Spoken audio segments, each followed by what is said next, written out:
golf fans, welcome back to another Tap In Fantasy video. My name is Kyle and I'm the founder of Tap In Fantasy. Our goal is to become the future home for all things fantasy golf. Traditional fantasy, one and done drafts, tiers, and salary-based golf games all in one place. Not only that, but everything will have endless customization options for you and your friends to have the best time enjoying the great game of golf. To best help support us and become one of the first in the community, just head to our website, scroll down to the beta section, and input your email to gain access to our newsletter and updates for the beta testing phase. We hope we'll be live soon. Also, be sure to like and subscribe, as well as follow us on our socials, which you can find in the description of this video. Now it is time to talk about the Open Championship. We are again across the pond at Royal Portrush for the final major of the year. A classic links golf course that will play as a par 71 at just over 7,300 yards, which is actually fairly long for an Open Championship. This is a full field event with a slightly larger cut at top 70 in ties this week compared to the usual top 60 and top 65 in ties. Now, before we start talking about the golfers and digging into the data, let's take a look at the weather. All right, let's hope this works. OBS keeps crashing on me. Open Championship week. We are at Royal Portrush in the UK. Now, usually Open Championships feature big time weather advantages. Weather becomes a major factor. This week, it is not looking likely, oddly enough. Just looking at Thursday, it is one of the longest days of golf. I might also add that. And they go off sunrise to sunset. So we need to look pretty much all day. And if we look at Thursday, it's probably the only day that is going to showcase Open Championship weather conditions. But it's not even anything crazy. I mean, mid-20s gusts to mid-teens consistent wind patterns. It's consistent across the entire day. We see a little bit of rain in the afternoon, but it shouldn't play a major factor. I mean, I don't really see all that much. Maybe some of these guys in the AM, like the first groups going out, might have like 4 to 6 holes where they're getting some decent weather conditions, but nothing crazy. Thursday, complete wash. I think you can go with whoever you want for Thursday. Friday is where we might see a slight advantage for the PM group, but it's nothing crazy. I mean, the wind gusts are still going to be closing in on the mid to low teens. And then in the morning, it's just going to peak at around 10 a.m. at about 20 miles an hour. What I think really might actually be a factor is that the PM groups are going to see some rain. This is one of the slowest green complexes on the entire PGA, and if we're going to get some rain, soften some things up, they might actually be able to stick it. Who knows? So Friday, if you're playing Showdown, maybe do some like 4-2 PM stacks, but I really don't think it's going to be that big of a weather edge across both days. So if you are factoring in for the entire tournament, I would maybe consider building in sets, which means basically you build like a couple of lineups AM, PM, a couple of lineups PM, AM, and then the rest are just a mixture. But that is completely up to you. I'm not seeing much of a weather edge at all. Now, Saturday and Sunday are looking sublime. I mean, these are very, very much outliers when it comes to Open Championships. I don't think we will see another Open Championship with like maxing out on the weekend 15-mile-an-hour winds. That is absolutely lunacy. Now, this could completely change come Thursday. Who knows? But right now, the weekend is looking perfect. I mean, these guys are going to score. I would not be shocked at all if the winner is like mid to high teens, like 15, 16, 17 under. Wouldn't shock me in the slightest. Now, again, recap, not seeing much of a weather edge. I think you can play whoever you want, but that is it for weather. Now we're going to jump into some course fit modeling, ownership, some of my favorite picks, favorite bets, and then we'll get you on out of here. So let's jump right into it. All right, here is our custom course fit model over on rickrungood.com. First things first, Royal Portrush, classic links course, and given it as a major, we have everybody from Liv coming on over, the PGA. I mean, this is the best of past and present, playing to claim the Claret Jug. So for starters, we are trying to build out a model for a links course. First thing I'm going to look at is this a driving distance type course or a driving accuracy type course? And I got to sneeze. Oh, man. Sorry about that. And when you overlook the entire course and look at the averages, the average fairway width is only 28 yards. This is definitely going to be a driving accuracy over driving distance type of week. Then the second thing, I mean, your second shot in, greens and regulation is going to play a major factor. So you better have your approach game on point. Then, given these are some smaller green complexes, around the green going to play a major factor. If you haven't figured it out, I mean, you are going to have every bit of your game rolling. So, my custom model is comprised of a bunch of different categories. For starters, I am not doing weighted strokes gain because after I looked at it, it was just pummeling the live guys. I kind of want to look at this as a true model. So we kind of are going with a classic model type this week. So I'm going a 15 on approach, 8 on around the green, a tee to green as a 10, and strokes gain putting for 12. And I will add on to those in different ways, starting with off the tee. Again, I'm going with 15 driving accuracy. But given this is links, I do think having some distance is important, so I added 5 for driving distance. On approach, again, greens and regulation are key this week, so 15 on greens and regulation percentage. Around the green, I did 5 for sand saves, 5 for scrambling. These are some massive pot bunkers, so you better be able to get out of the sand. But around the green isn't all that crazy, so I don't think scrambling is that big of a factor, but that's why I put some on scrambling, some on around the green. And the last thing I'm looking at is strokes gain putting on slow greens. These are some of the slowest greens for not just Open Championships, but on the PGA Tour. So I think it's really important you are solid putting on slow greens. And what does that give us? No surprise at all. We've got Scotty Scheffler at the top. Just kind of going down the list without factoring in ownership or anything.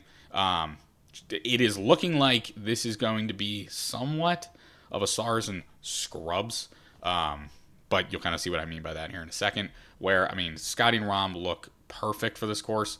And then we kind of skip the entire 9K range. If you can see right here, from 1st to 15th in my course fit rankings, do you see anybody in the 9K range? Nope. I think this lineup's construction is going to kind of set itself up very well for taking one, if not two guys in the 10K range, and then going all 6Ks and 7Ks. I mean, Neiman's way up here. Hatton's way up here at 89. He's probably, I mean, he's kind of in the 9K range, but not really. But then, again, Henley's too cheap for how he's playing. Fitzpatrick's too cheap for how he's playing right now. Ben Griffin, low 7s. Harry Hall at 6,400 with how he's playing is just criminal. Sam Burns has been great. Patrick Reed is really wanting to get on that Ryder Cup, playing good golf. I mean, he's looking solid for the course fit modeling. I mean, you just go down. Even Bryson's up here, Rory's up here, no surprise at all. There's probably one or two categories that are holding him back from being in the top 5. But that's it. Again, Siwoo's way up here. Some guys that really aren't popping for me. I mean, I wish Tommy Fleetwood was a little bit higher. Again, a little bit.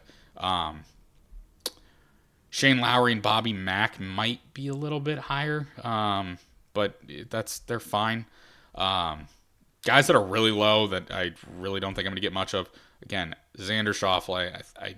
I know he is the reigning Open champion, but I think this driving accuracy is what's going to kill him. Some other guys that are kind of pummeled down. JT, he's, again, always fool's gold. I'm glad the model isn't really trusting him. Ludwig, I want to get there. I mean, he had a decent Scottish Open, I think. Hideki at 7,500. I was expecting this to be 85 and to be like, Hideki's down there. But 7,500, it's not bad. All in all, I'm probably not going to play anyone outside my top 50 in my course fit rankings, if I'm being quite honest. Maybe some guys in the 60s, but all in all, there's so many guys. You look from 50 and up. I mean, this is all the dudes that are coming in good form, either have obviously good course fits. They're good on links courses, those types of things we're really looking for. I mean, they're all here. Every last one of them is here. So that's it for my course fit rankings. Actually, going to go back down. I think there was one other guy. Some like Justin Rose, Adam Scott, I'm shocked they're this far down. Tom Kim's been playing just terribly, but he's kind of finding some form, and I think he might be a links savant, so who knows. Before we really dive into things, I might as well talk about them. They're going to get some ownership. These three guys, I don't know if I'm going to trust it, but they definitely have the history at Open Championships, so they're one of those proceed with cautions, but I won't get into them later. And that's pretty much it for me, looking at the course fit rankings. So what we're going to do now, we're going to sort by salary and really take a look at ownership as well as our course fit score to kind of get a good idea of who might be really, really strong plays this week, who might be good leverage. And we'll start with a 10K range. I am probably going to get to everyone except for Bryson, and here's why. Bryson, I know the driving accuracy has been very solid this year. He has found a way to take that distance and actually do it accurately. But what I'm concerned about is I think he might try to cut too much off of this course. And what that means is this is links. There's some dog legs that you can try to bite off like 50 whole yards and really give yourself a massive advantage. If he starts doing that early and isn't finding much success, mentally, I think he kind of falls apart. He's kind of a machine, and if he has a plan going in and it's not working, it just does not work out. And he doesn't have the best Open Championship history, if I remember correctly. I'm pretty confident in saying that. Yeah, I mean, he had a T8 back in 2022, but honestly, St. Andrews is a little different compared to some other links and Open Championship venues. But again, missed the cut last year, T60. He did really outside of that T8, it's nothing. So I don't think I'm going to get to much Bryson. But the rest of them, I'm going to be all over it. Rory scares the crap out of me with the driving accuracy. Similar to Bryson, but all in all, I think he will do just fine. Again, putting's been great. I think his approach game's kind of back. Greens and regulation solid. He knows how to scramble. So all these guys are fine. The one guy that's probably my favorite, actually, before I even get to that, Scotty, I just wish his price tag wasn't so high. I mean, if you go Scotty, you probably can't get a Scotty Rory, Scotty Rahm, Scotty Bryson type lineup, and you might have to avoid the 9Ks. Is it possible? Yes, I have no problem doing Scotty plus all 7Ks because I think 7K range is loaded. But I digress. My favorite in this range is going to be Jon Rahm. I mean, he is coming in off of a T2 at Live. What's the name of this? Adalashia? Something like that. I mean, incredible form. He basically Andalusia. That's it. At Real Club of Valderrama. Gained across the bag. I mean, there's so much green here. So much green here. And if anything, like looking at his Open Championship history, T7, T2, a third at Royal St. George's in 2021, even in a T11 back at Royal Portrush in 2019. I mean, he's got great Open Championship history. And all in all, like, just what does he do poorly? Nothing. Everything's green. He's top, 40? Okay, top 50 in every category. Putting, which, again, might be hit or miss for everyone, given Link's putting is very volatile. I mean, he just pops in literally every model category I want. So give me all the Rahm at that price tag. I know the ownership's up there, but I think all these guys are going to be owned except for Bryson. I just love Jon Rahm this week. Now, the 9K range, I'm going to be honest, I'm not in love with anybody in this price range. I'll talk about Xander. I really wish this driving accuracy number was better, and I wish he was putting better, but everything else kind of is fine. So if there was anyone I'd probably go to, it might be Xander, and then it might be Shane Lowry. His approach game is great. What scares the crap out of me is the putting. If he gets on these putting surfaces, and he's just really struggling, that might hold him back. I mean, he's over his last 3-6 has not been a great putter.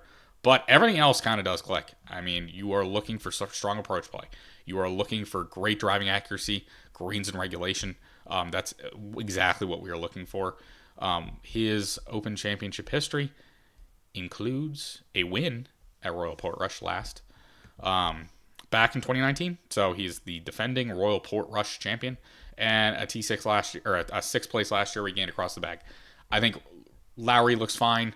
But the rest of them, I'm really not going to get onto. I think you can maybe go with like a Bobby Mack, but what troubles me is that the driving accuracy really isn't there, and nothing else fully pops off the page. I mean, he's not the best on slow greens, not the best scrambler. I think he'll be fine, but 9K just seems a little high, considering he really didn't play all that well last week. 8K range, this is where I'm starting to live, and I'm starting to like some of these guys. For starters, I'll just, before I even get to the end of the video, the only outright I'm taking this week is Tyrrell Hatton. The only one thing scares me. Driving accuracy. I know I've said it over and over and over. It's going to be crucial this week. But that is literally the only thing that I think is holding him back. He's been a even putter. And if I remember correctly, let's look at Hatton. His major history when it comes to putting, I think he's gained in no, he hasn't gained. I mean, he's only gained in the U.S. Open and 4, but he's typically a decent putter. If I look at Open Championship history, it's really not the best. But all in all, I do like Tyrrell Hatton a ton this week. I think his game is really, turning a corner. He's been crushing it around the green. He's been typically a decent putter over his last couple of tournaments. Tee to green's always going to be solid. It seems like this is the time for him to really shine and get that big time win here at Royal Portrush. I mean, if we look at approach, top 20, around the green, top 20, tee to green, top 20, driving distance, top 20, greens and regulations, sand safes. I mean, there's a lot going for him, and he's decent on slow greens. I think this is a Tyrrell Hatton week. He is at 30-1. He is going to be my outright bet. Then going down a little bit, Victor Hovland. He's going to be coming in as the highest owned in this price range, without a doubt. I mean, everybody in the industry is loving Vic, and I do get it.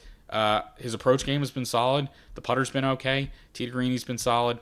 He is not the most accurate off the tee, but that is perfectly fine. What kind of scares me, though, is the around the green game. It just is not the best. I mean, it's been his struggle for the last number of years.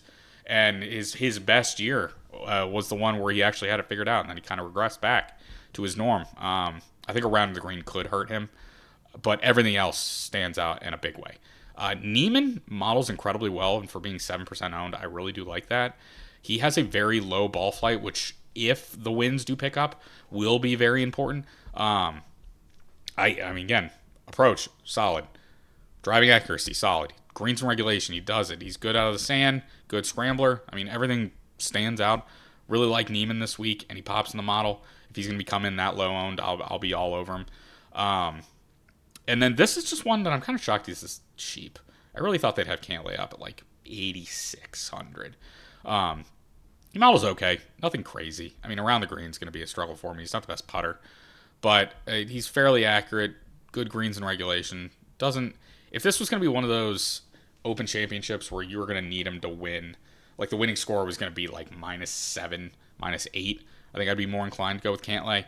But again, the price tag seems very cheap, and that ownership seems solid, so I'm fine with Patrick Cantlay. Going down to the 7K range, this is where I'm going to live. I wish I could say more about each one of these and dive into every last one of them, but I can't, and so I'm just going to kind of run down the list. Russell Henley, Matt Fitzpatrick, Sam Burns, Sepp Straka, Ben Griffin, Corey Connors, Patrick Reed, and Ryan Fox all stand out in big ways. I'm just going to briefly go over it. Again, Henley, incredibly accurate, solid around the greens. Putting might let him down, but he's good at greens and regulation. Matthew Fitzpatrick is just like in great form right now. He's doing everything very, very well, and he's got the links history to back it up.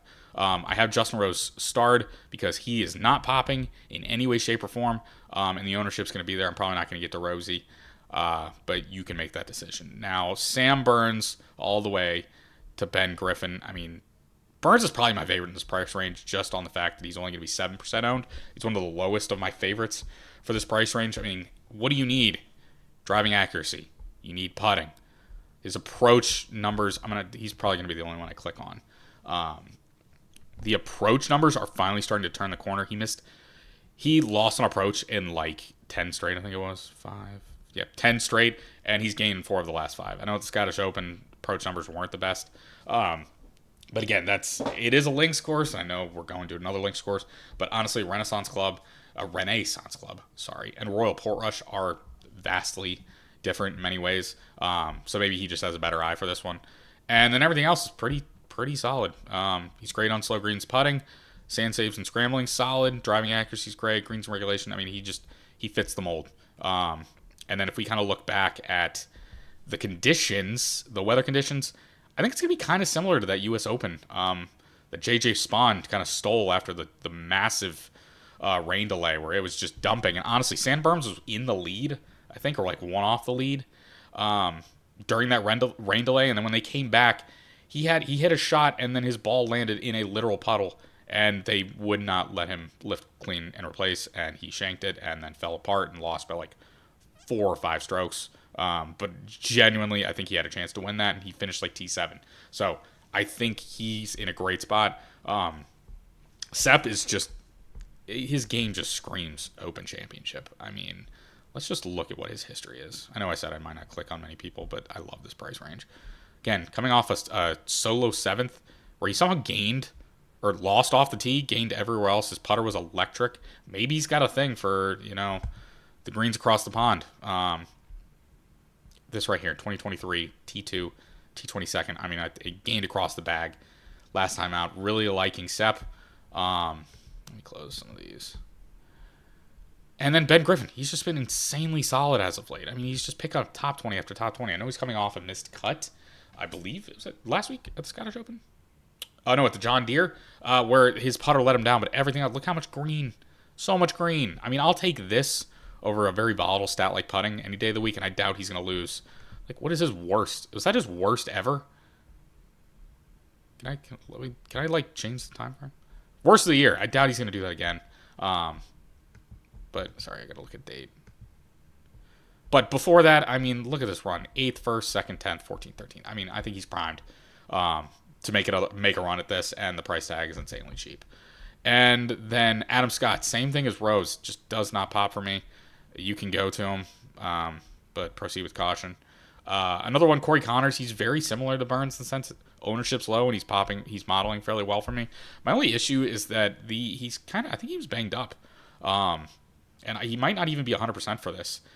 But again, driving accuracy's pretty solid. Tee to green's good. Putting solid. Around the green might hold him back.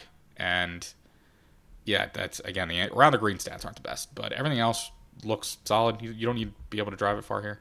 And then going down a little bit to the 7,100. Love some Patrick Reed. I mean, he seems like there's a fire ignited underneath him to get one of those Ryder Cup spots. And he's always going to be a decent putter. Solid on approach. Around the green's pretty good. If there's going to be one thing that's going to let him down, it's going to be driving accuracy. But I think he makes up for it with the approach stats. And again, scrambling solid. He's good on slow greens. I think he's ready to go. I'll go ahead and look at his Open Championship history. I think it's fairly solid, if I remember correctly. No, it's actually not. Still going to go to him. Still love some Patrick Reed. I think his all-around game is very solid for this week.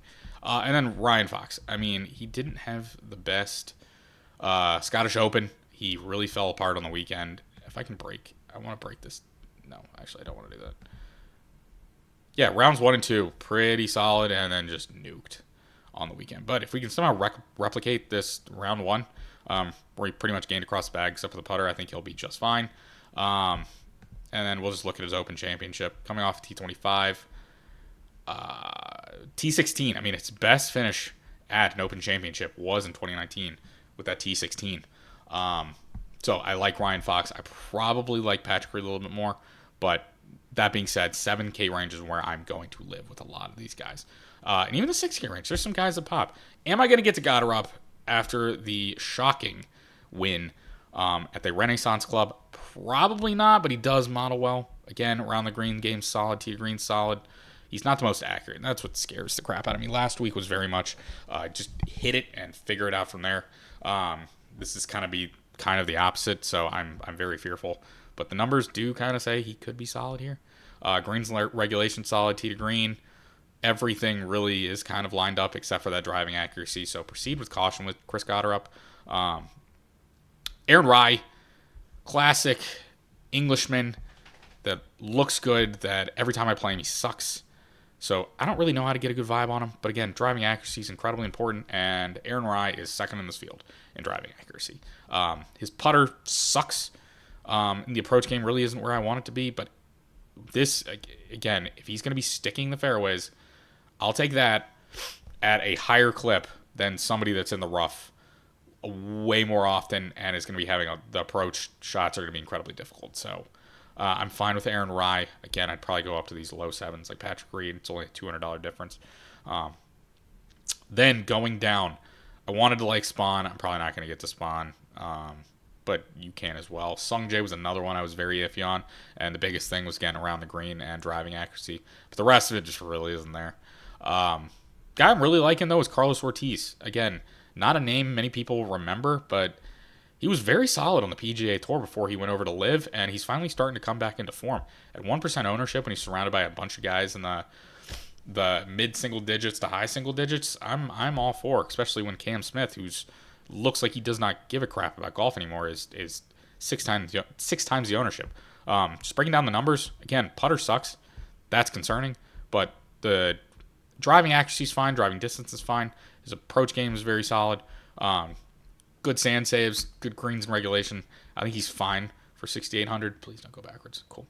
Guy I'm more likely to get to more over Carlos Ortiz is probably going to be Keegan Bradley. Oh, I didn't start Siwoo Kim. I'll talk about Siwoo in a second. Is going to be Keegan Bradley. I mean, his around the green game is incredible. He's a very accurate driver. His approach game is pretty solid. Again, putting. Now we're getting down in these ranges where you're not going to be able to check every box. Putting, but if he can have a spike week, I just kind of want to look and see what his history is at the Open Championship. I would gander. It's fine. Oh, Jesus. That's putrid. Maybe he just doesn't know how to putt on links courses. That's scary. Maybe I might be out on Keegan. That was scary. 5 straight missed cuts. I'm a law of averages guy. What are the odds he misses 6 times in a row with how he's playing? Probably not. So he might make the cut, but he might suck on the weekend. Who knows? I'm fine with Keegan. I'm going to be getting to a lot of Siwoo. He was a late add to this field. He's very accurate. Again, the putter does suck. I get that. But everything else, I mean, 12th on approach in this field for, what is this, 6,700?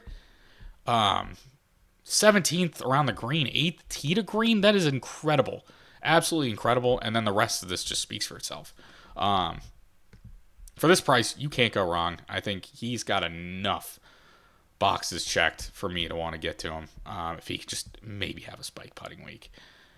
Who knows? He did it in 2015. I know he missed the cut in 2019 at Royal Portrush, but it was probably barely. So there is a chance. He's got some okay history. Not the best at Open Championships, but he's coming in pretty strong form. T11, T34 last week. This is just putrid. So proceed with caution. The fact that you can finish T11 and T34 and lose this many strokes putting is just incredible. I mean, his approach game is just on point. So keep it in the fairway, hit a solid approach, and just pray. Just pray that he can sink some putts.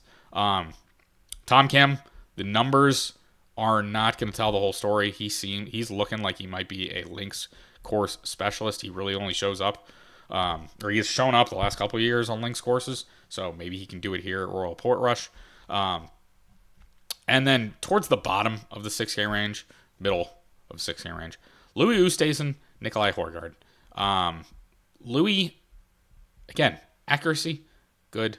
Putting's going to let him down. Everything else is fine. Probably not going to get to a ton of them, but he's modeling fairly well. Nikolai Højgaard's looking okay. He's more of a bomber, though. Driving accuracy, I think, is going to let him down.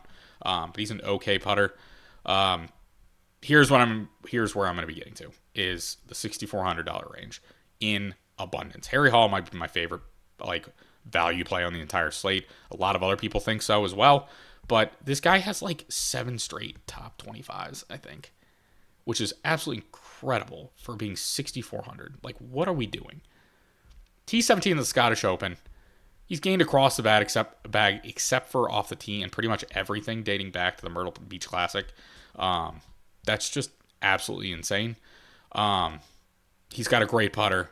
His approach numbers are very solid. I mean, if he can replicate his normal approach numbers along with what he did at the Scottish Open, he literally could win this tournament. Who knows? But Harry Hall looks absolutely incredible for 6,400. Just breaking down the true numbers. Great putter, accurate driver, good scrambler, solid on slow greens. And again, the approach game has been great. I think last week's really what's letting him down. Harris English, great driving accuracy. He's not the best putter, but he's very solid for this field. His approach numbers look fairly solid. Good scrambler, good on slow greens. I mean, him and Harry Hall look incredible to me. And then Davis Thompson. I mean, I think he stands out in a good way as well. Top 15 in driving accuracy, exactly what I want to see. Kind of the difference maker, though, is that he is not that great of a putter. I mean, he's hemorrhaging strokes on the greens. That'll be a big deterrent for me.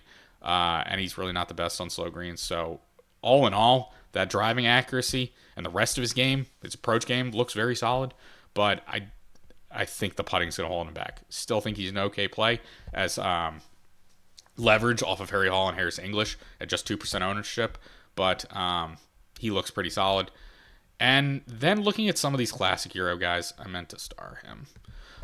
You have like Matthew Jordan, Tom McKibben, Thorbjorn Olesen, these guys that have been playing links golf and overseas European golf for quite some time. They look fairly solid. Again, what scares me about Matthew Jordan is that the driving accuracy sucks, but everything else is fairly fine, fairly solid. Again, this is not weighted strokes gained, so if we weighted it, it'd probably plummet. And then Tom McKibben.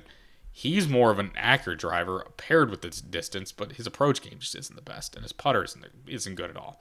So you kind of got to factor in a bunch of things. I'm probably going to Harry Hall and Harris English. But I do want to point out that there are some strong suits.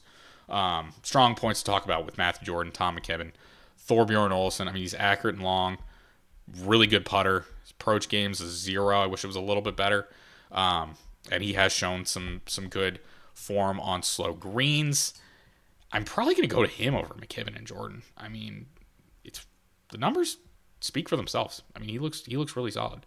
I should have started Matthew Wallace because he's not a lock. He's another one.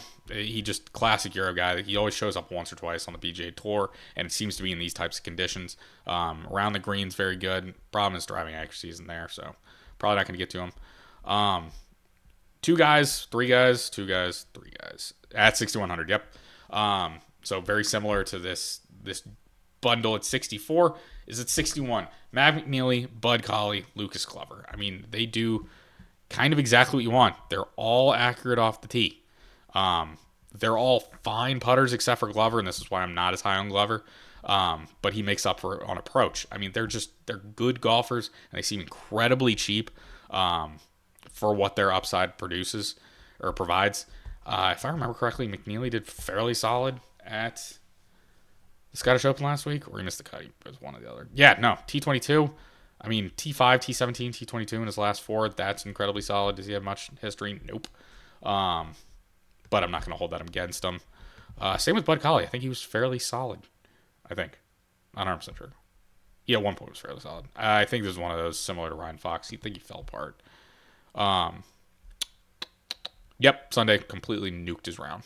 Absolutely atrocious. So he was fairly solid at Scottish Open. And then even prior to that, T33, T25, a third place at Charles Schwab. Does he have much? Probably dating way back. Muirfield in 2013, T32. I mean, we can't really factor that in much. But, again, he looks fairly solid. And then Lucas Glover, same thing. Very accurate driver. His approach game's solid, but can he make a putt to save his life? Right now, no. Regardless of that, he is coming in great form. I mean, T5, T9, and he finally gained with a putter. Wow. First time since the Charles Schwab, and second time since the Valspar in March. That's crazy. He's going to do it on approach, and that's going to be very important. His Open Championship history is not good at all. So yeah, keep in mind one of his best finishes was in 2019 at T20 at Royal Portrush. So maybe he's got some good history here. Maybe he can replicate that. Who knows? That is kind of where I'm drawing the line, I think, for the 6K range. Oh, no, there are the 6K range.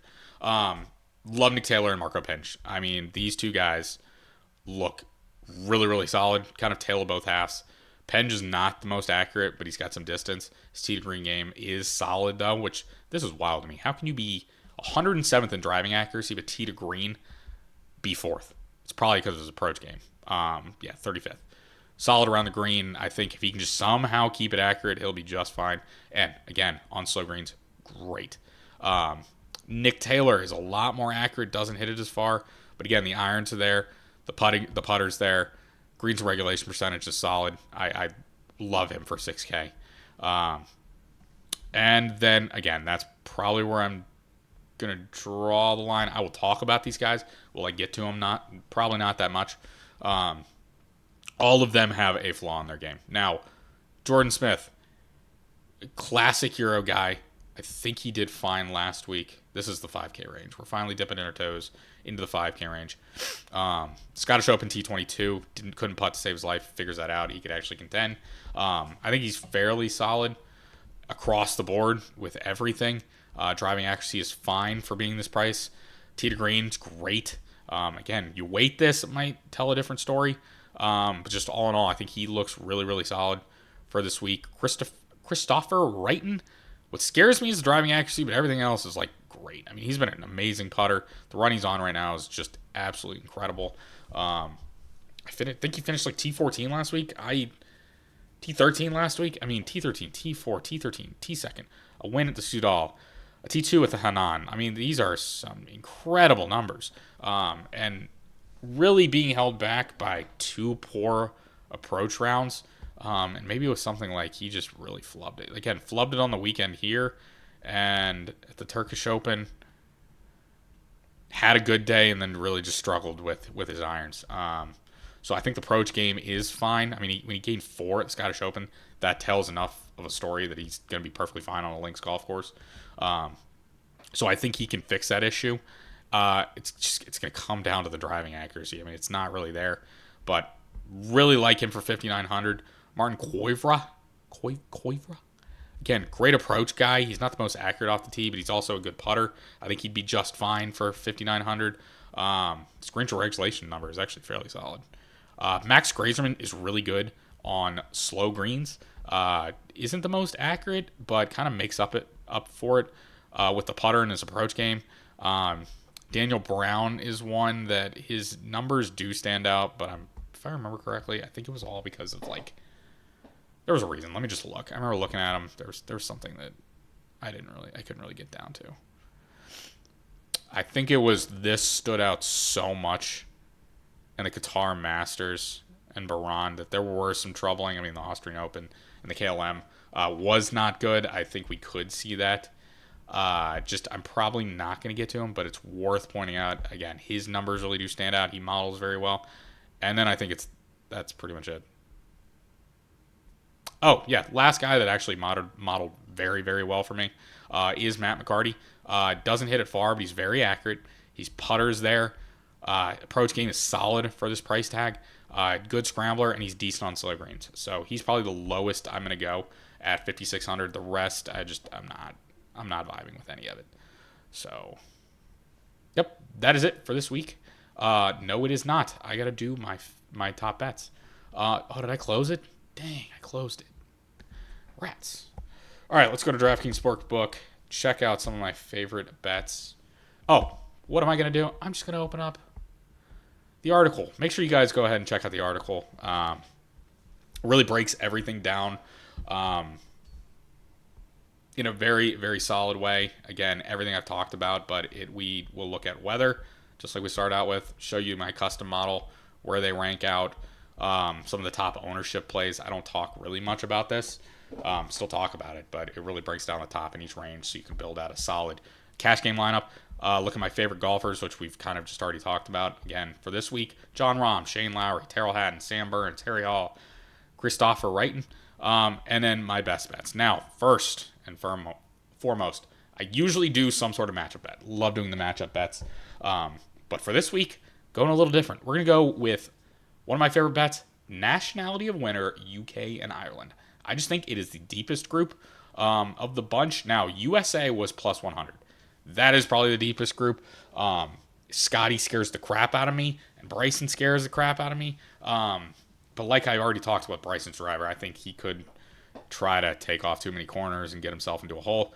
As for UK and Ireland, I mean, we have again, I'm betting Hatton to win this golf tournament. But then you have Rory, Lowry, Fleetwood, Fitzpatrick, Rose, and then deep down you have like Marco Penge, Harry Hall, Aaron Rai. I think all those guys winner, maybe not from the Hall, Rai, and Penge group, but I really do think he doesn't model well. But Justin Rose, Fitzpatrick, Fleetwood, Lowry, Rory, and Hatton all have very strong chances to take home the Claret Jug. And then the Continental, I mean, you're really only looking at Rahm, Aberg, Sepp, and Hovland. Rahm scares me. I really don't like where Aberg's game is at. I don't think Sepp is going to win for a third time, and Hovland's around the green game. Scares the crap out of me. So that is, I'm going with UK and Ireland, plus 240. I think it's a really good number. Risky, but I think it pays off. And then the Classic, I'm just going with Patrick Reed, top 20, plus 260. He was the one I was thinking about with the putter. He's in his last 10 majors, he's gained with the putter in 9 of them. His best finish at an Open Championship was back in 2019, where he finished solo 10th. He wants to be on this Ryder Cup team. He knows he needs a win to do it, and I think he's going to at least give it his best shot. So if he's going to give it his best shot, I'll take the top 20 at plus 260 rather than, maybe him swinging, getting real close, and then just going for it. And if it doesn't work out, then he finishes like T5, and us losing the outright bet. So I'll just play it safe, top 20, Patrick Reed plus 260. Again, outright bet, I'm only going with Tyrrell Hatton at 30 to 1. Just a vibe. I mean, there are other. You know what? I'll add on to it. We'll go to the Open Championship. We'll look at some of my favorites. Again, Rahm at 12 to 1, solid. Hatton at 30 to 1. I would strongly look at Matt Fitzpatrick and Neiman 50 to 1 and 55 to 1. I would look at Burns at 80 to 1 and Reed at 80 to 1. Probably not. I'm still not going to get there. I think that's it. Harry Hall 110 is pretty solid. Matt McNeely 110 is pretty solid. And then there was somebody way down here. I remember looking. Oh yeah, Thorbjorn Olsen at 200 to 1. You know what? Absolute wild card. Doubt he does it, but the numbers really did pop for him. And then I think there might have been one more, but I doubt it. Yeah, no, that was it. It was Thorbjorn Olsen 200 to 1. And then the good old fashioned miss the cut parlay. All these are going to be for making the cut. What I went with is Henley, Reed, Burns, Harry Hall, Nick Taylor, Matt McNeely, Marco Penge, and Christopher Wrighton. That is plus 33.45, so like 33 to 1. This is one of the deepest make the cut lines we see on tour at top 70 and ties. So I think a lot of golfers are going to be making the cut, and this field does have a lot of scrub golfers down towards the bottom, like 30 or 40 of them. So you really look at this, it's like a 110-man field. I think all of these guys are inside that top 110, and they only need to get top 70 ties, which will probably be settled around 80 golfers. They got to beat out 30 guys. Why not? It's worth a shot. So now, that is it for me this week. I appreciate you guys watching. Again, please like and subscribe to the video. Check out all of our socials in the description, and head to our website and fill out that beta form. We really want to get as many people into our beta as possible, so we can start back testing everything and be live for the 2026 golf season. With that said, hopefully everybody has a great week for the Open Championship. I know I'm going to love it regardless if my DraftKings lineups are doing well, because this is probably my favorite tournament of the year. So best of luck, and I will see you next time.